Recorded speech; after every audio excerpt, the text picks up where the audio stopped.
como é carinhosamente chamado pelos amigos. Vamos saber quem está com a gente, doutor? Até porque temos as participações aqui na tela do BG. Olha só, a Jucília.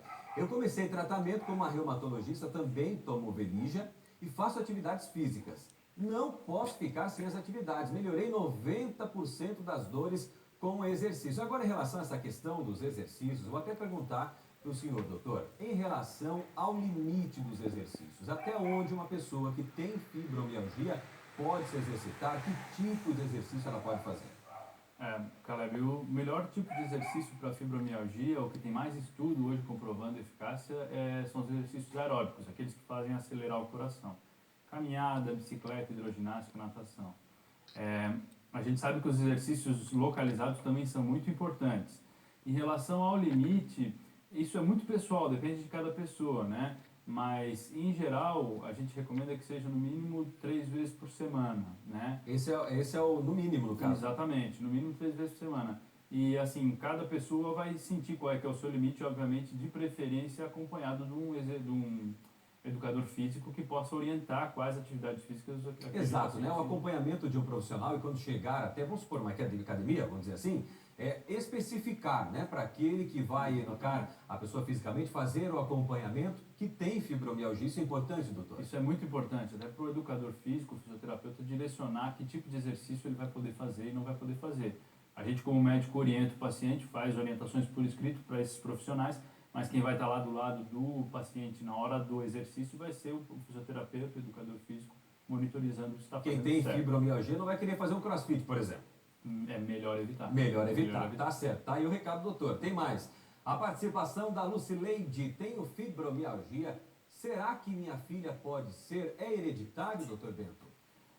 Existe um componente genético forte. Então, se existe um caso na família, a chance que o paciente tenha é maior. Então, isso é uma coisa que ela tem que ficar atenta. Se começar a desenvolver os sintomas, procurar um médico. Agora, a pergunta também, por que a maioria, eu não sabia que homens tinham fibromialgia, realmente, né, sou leigo no assunto, na área da saúde, no que diz respeito à reumatologia, e aí eu pensava que só as mulheres tinham esses sintomas e também essa doença que é devastadora.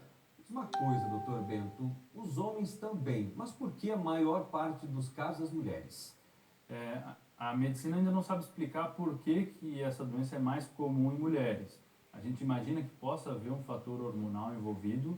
O fato é que existe muito mais mulheres com essa doença do que homens, mas os homens também podem ser acometidos pela fibromialgia. Então, volta e meia aparece um paciente masculino no consultório com sintomas e a gente tem que tratar da mesma forma, né, com o mesmo tipo de atenção. Tem mais participações aqui na tela do Balanço Geral. Vamos saber. Alexia, minha mãe sente muitas dores no corpo e não consegue fazer trabalhos que precisam de muita força. E se faz algo assim, no outro dia ela está péssima. Isso é fibromialgia?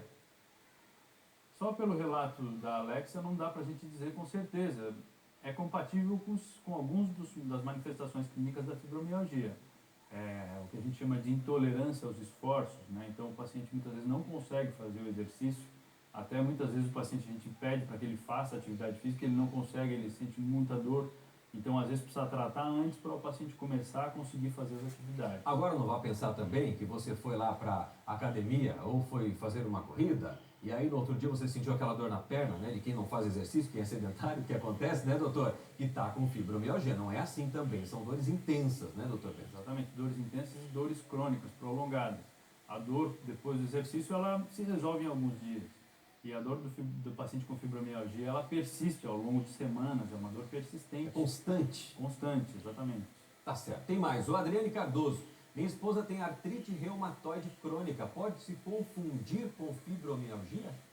A artrite reumatoide, ela pode, no início principalmente do diagnóstico, ela pode ser parecida com a fibromialgia, sim. Mas existem alguns sinais e sintomas que diferenciam a artrite reumatoide da fibromialgia. Para a artrite reumatoide, tem diagnóstico. No caso, exame que identifique?